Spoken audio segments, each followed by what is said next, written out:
Hello everyone and welcome to new information new guidance channel. जैसा कि आप सभी जानते हैं कि इस चैनल के माध्यम से हम करियर, कोर्सेज और एजुकेशन के बारे में अलग अलग टॉपिक पर बात करते हैं। बिल्कुल वैसे ही आज हम एक टॉपिक लेने वाले हैं जो कि स्पेशली ऐसे बच्चों के लिए इंपॉर्टेंट है जो या तो अभी क्लास 10th में आए हैं या फिर जिन्होंने क्लास 10th के पेपर दे दिए हैं और अब वो अपने एग्जाम का रिजल्ट का वेट कर रहे हैं। देखिए, अगर हम एजुकेशन को एक प्रोसेस के रूप में देखें या एक पूरी जर्नी के रूप में देखें तो यहाँ पे अलग अलग टर्मिनल्स आते हैं जहां पे हमें कुछ डिसीजन लेने होते हैं। क्लास 10th भी हमारा बिल्कुल ऐसा ही एक टर्मिनल है जिसके बाद में हमें डिसीजन लेना पड़ता है ताकि हम आगे जाकर के जो हमारी पढ़ाई होगी, जो हमारा करियर होगा, उसका बेस हमारा बनना स्टार्ट हो जाए। क्योंकि क्लास 10th के बाद हम स्ट्रीम लेना शुरू करते हैं और यहाँ पर हम स्ट्रीम जब लेते हैं तो उसके बेसिस पर हमारा करियर पाथ बनना शुरू होता है। क्योंकि इसके बाद में हमारा एक स्पेशलाइजेशन के अंदर बेस बनना शुरू होता है। क्योंकि जो भी हम सब्जेक्ट्स पढ़ेंगे क्लास 11th में जाकर के उसी के बाद हमारा एक बेसिस बनना स्टार्ट होता है। कैसे होता है इसके बारे में भी आगे चल के बात करेंगे। खैर, यहाँ पर हम एक अगले पॉइंट के बारे में बात करते हैं जिसका ये है कि हायर एजुकेशन में जाने के लिए जो भी रिक्वायरमेंट्स होती हैं उसके लिए यहाँ पर हम रेडी होने लगते हैं। इसका मतलब क्या है? मान लीजिए कि अगर मुझे आगे चल करके एमबीबीएस पढ़नी है तो मैं क्लास 11th में कौन सा सब्जेक्ट लूं? ऑब्वियसली मैं कोशिश करूंगा कि मुझे पीसीबी मिले, ठीक है, क्योंकि फिजिक्स, केमिस्ट्री, बायोलॉजी जब मैं ये सब्जेक्ट का कॉम्बिनेशन लूंगा उसके बाद ही मैं एलिजिबल होऊंगा नीट के एग्जाम के लिए, ठीक है। और जब मैं नीट के एग्जाम को क्लियर करूंगा तभी मैं जाकर के एमबीबीएस, बीएमएस, बीडीएस या बीएचएमएस जो भी हमारे ये कोर्सेज होते हैं उसके लिए प्रिपेयर हूं। तो आपने देखा कि क्योंकि मैंने 11th में एक सब्जेक्ट कॉम्बिनेशन लिया है, उसके बाद मेरी एलिजिबिलिटी बनी एक एंट्रेंस एग्जाम के लिए और उसके बाद में मेरी एलिजिबिलिटी बनी किसी पर्टिकुलर कोर्स के लिए, राइट। इसी पर्सपेक्टिव में हमारे यहाँ पे जो कोर्स जो हम सब्जेक्ट कॉम्बिनेशन चूज करते हैं क्लास 11th में वो हमारा एक इंपॉर्टेंट पार्ट होता है। अब अगर हम थोड़ा सा आगे चलें तो यहाँ पर देखने के लिए हम बात करते हैं कि अगर इन्हीं डिसीजन को हम देखें तो यहाँ पे हमारा करियर अलाइनमेंट बनना शुरू होता है। करियर अलाइनमेंट का मतलब क्या है? जैसे कि वो सब्जेक्ट पढ़ना जो आपके मनचाहे हो और आपके मनचाहे करियर तक आपको ले जाते हैं। जैसे कि यदि मुझे अगर डॉक्टर बनना है तो पीसीबी लेकर पढ़ना शुरू करूंगा, जैसे कि मैंने अभी बात की। और जबकि अगर मुझे अकाउंटेंट बनना है तो कॉमर्स स्ट्रीम में जाकर के उसके सब्जेक्ट्स को मैं पढ़ूंगा ताकि मेरी जो एलिजिबिलिटी है वो तो बने, बट साथ में मेरा जो एक बेस है वो भी क्लियर हो कि भाई अगर मुझे अकाउंटेंट बनना है तो ऑब्वियसली मुझे अकाउंटेंसी, बिजनेस स्टडी और इकोनॉमिक्स के या डेटा एनालिसिस के जो भी मेरे बेसिक कंसेप्शन उन्हें मुझे पता हो, ठीक। इसके बाद में अगर हम बात करें तो यहाँ पर पॉइंट ये है कि इस टर्मिनल पर पहुंचकर हम सेल्फ डिस्कवरी भी करते हैं। सेल्फ डिस्कवरी का मतलब ये है कि आपको अपने स्ट्रॉन्ग और वीक एरियाज को एनालाइज करने का टाइम मिले ताकि आप अपने जो स्ट्रॉन्ग एरियाज हैं उनके साथ साथ अपने वीक एरियाज को भी डेवलप कर पाएं ताकि आप ये समझ पाएं कि मैं कहां पर अपना करियर बेटर तरीके से बना सकता हूं।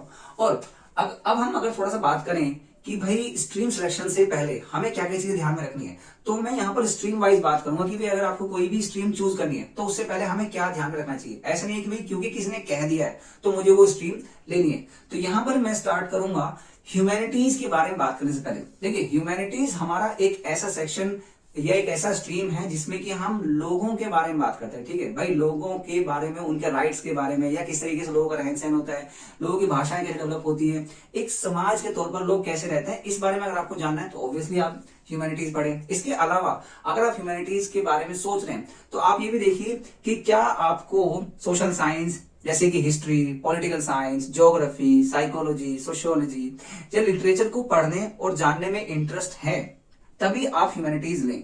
मतलब आप सिर्फ ह्यूमैनिटीज इसलिए ना लें क्योंकि भाई आपको किसी ने कह दिया कि यहाँ पे कम पड़ता है या फिर आपसे किसी ने कहा भाई अगर तुम्हारे कम नंबर आ जाए तो तुम जो है ह्यूमैनिटीज लो। नहीं, ह्यूमैनिटीज या आर्ट्स अगर लेनी है तो आप अपने अंदर एक इंटरेस्ट रखिए कि मुझे यहाँ पे क्या जानने के लिए, क्या समझने के लिए मिलेगा, तभी आप ह्यूमैनिटीज का जो स्ट्रीम है वो ले।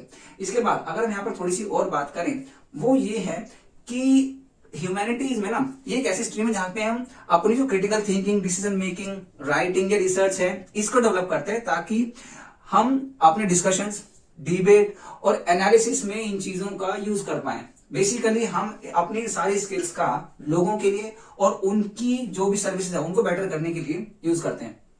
अब अगर हम इससे आगे चलें और थोड़ा सा कॉमर्स के बारे में बात करें कि भाई आपको कॉमर्स क्यों चूज करनी है, ठीक है। ये जो बच्चे 10th में आए हैं या फिर 10th पास करने वाले हैं वो बच्चे ध्यान से सुन लें चीजें, ठीक है। अब हम बात कर रहे हैं कि भाई हमें कॉमर्स स्ट्रीम क्यों चूज करनी है। तो अगर आप कॉमर्स स्ट्रीम की बात करें तो यहाँ पर इसमें जाने से पहले आपको ये सोचना चाहिए कि भाई कॉमर्स में जाने से पहले वहां पे आपको अकाउंटेंसी, इकोनॉमिक्स, बिजनेस स्टडीज जैसे सब्जेक्ट्स कंपलसरी होते हैं और वही आपको पढ़ने होते हैं। और अगर आपको उनमें इंटरेस्ट है या नहीं है तो आप पहले ये देख लें। अगर कॉमर्स स्ट्रीम में पढ़ने के लिए हम जा रहे हैं तो वहां पे जो हमारी प्रॉब्लम सॉल्विंग, डिसीजन मेकिंग और रीजनिंग है वो काफी काम आती है, ताकि आप वहां पर आने वाले मार्केट ट्रेंड्स और जो डेटा एनालिसिस है उसकी अंडरस्टैंडिंग बना पाए, जो फाइनेंशियल कंसेप्ट है आप उसको समझ पाए। ठीक, ये सारी चीजें हमारी तरीके से अगर हम देखें तो नंबर से रिलेटेड होती है। तो अगर आपको नंबर्स के बारे में डिस्कशन करना, नंबर्स में आपको चीजें इजीली समझ में आती हैं, तो आप यहां पर जाएं। और कॉमर्स में एक चीज और है, क्योंकि सीबीएसई ने हमें ऑप्शन दिया है, तो आप यहां पर ये भी देख लें कि भाई मुझे कॉमर्स विद मैथ्स करनी है, कॉमर्स विदाउट मैथ्स करना है। क्योंकि काफी बच्चे इसमें कंफ्यूज रहते हैं कि भाई मैं मैथ्स लेके पढ़ूं या बिना मैथ्स के पढ़ूं। तुम चाहे मैथ्स लेके पढ़ो चाहे बिना मैथ्स के पढ़ो, तुम्हारे पास दोनों में सूरत में काफी सारे ऑप्शंस होते हैं। लेकिन आप ये देखिए कि क्या मुझे मैथ्स पढ़ना अच्छा लगता है। अगर आपको मैथ्स पढ़ना अच्छा लगता है और आप कॉमर्स लेना चाहते हैं तो आप जरूर वहां पर मैथ्स लीजिए। अगर थोड़ा बहुत प्रॉब्लमेटिक है तो भी आप उसे कर जाओगे, लेकिन बहुत ही ज्यादा मैथ्स में दिक्कत है तो फिर आप करिए कॉमर्स विदाउट मैथ्स भी पढ़ सकते हैं, वहां पर अपना करियर बना सकते हैं। अब अगर हम थोड़ा सा आगे चलें और साइंस स्ट्रीम की बात करें तो वहां पर हम देखते हैं कि भाई साइंस में जनरली जो हम सब्जेक्ट्स पढ़ते हैं वो होते हैं फिजिक्स, केमिस्ट्री, मैथ्स और बायोलॉजी, जिसमें हमें कॉम्बिनेशन चूज करने होते हैं ताकि आगे चल करके हम अपने टेक्निकल या मेडिकल फील्ड के लिए खुद को डिवोट कर पाए और अपने आप को उसके लिए तैयार कर पाए। हालांकि कई जगह पर मैथ्स और बायो ये दोनों ही हमें मिलते हैं और वहां पे बच्चे सोचते हैं कि हमारा भाई मेडिकल और टेक्निकल दोनों के लिए हमारी एलिजिबिलिटी बन जाएगी, जो कि सही भी है। आप मेडिकल भी जा सकते हो, टेक्निकल भी जा सकते हैं। बस प्रॉब्लम क्या है, नॉट प्रॉब्लम बट थोड़ा सा कंसर्न है कि अगर आप इन दोनों ही सब्जेक्ट्स को लेते हैं और आप दोनों ही फील्ड की तैयारी करने के बारे में सोचते हो, थोड़ा सा टफ हो जाता है। ठीक है, क्योंकि इन दोनों के एग्जाम होते हैं। अगर आप जेईई और नीट की बात करें तो इन दोनों का अपना एक स्ट्रेंथ है, अपना एक लेवल इन दोनों एग्जाम्स का। ठीक है, तो इसीलिए यहाँ पे बच्चे कोशिश करते हैं कि हम एक फील्ड को थोड़ा सा प्रायोरिटाइज करें। इसके अलावा अगर हम थोड़ी सी और बात करें साइंस स्ट्रीम के बारे में तो ये है कि भाई अगर आप साइंस स्ट्रीम लेना चाहते हैं तो वहां पर आप ये देख लें कि क्या आप अपना पूरा टाइम डिवोट कर पाते हैं पढ़ाई को लेकर के। दूसरा, क्या आप इजीली अपना फोकस बना पाते हैं पढ़ाई को लेकर के, आप इजीली डिस्ट्रैक्ट हो जाते हैं। अगर आपकी ऐसी कुछ छोटी मोटी समस्याएं हैं तो आप उन पर अभी से काम करना शुरू कर दें, ताकि जब आप साइंस स्ट्रीम लें और उसका जो एक अच्छा खासा हमारा सिलेबस है आप उसे डील कर पाए। तो इस वीडियो में फिलहाल इतना ही था। जो भी बच्चे क्लास 10th में आने के बाद में स्ट्रीम चूज कर रहे हैं वो इन सारी बातों का ध्यान रखें। एक बात और मैं यहाँ पे ऐड करना चाहूंगा, वो ये कि अगर आपका मन करता है कि मेरे को साइंस स्ट्रीम और कॉमर्स या ह्यूमैनिटीज ये सब नहीं पढ़ना है, मुझे कुछ और अलग ट्राई करना है, तो आप क्लास 10th के बाद जो हमारे ITI के या डिप्लोमा के कोर्सेज होते हैं आप उसके लिए भी जा सकते हैं, क्योंकि ये हमारे स्किल बेस्ड कोर्स होते हैं जिससे कि आप 1 या 2 साल के बाद आपके हाथ में एक जॉब होती है। राइट, तो अगर आप चाहते हैं कि भाई मैं स्कूल एजुकेशन के अलावा वोकेशनल या स्किल बेस्ड एजुकेशन की तरफ जाऊं, वहां पर भी जा सकते हैं, वो भी आपके पास एक ऑप्शन है।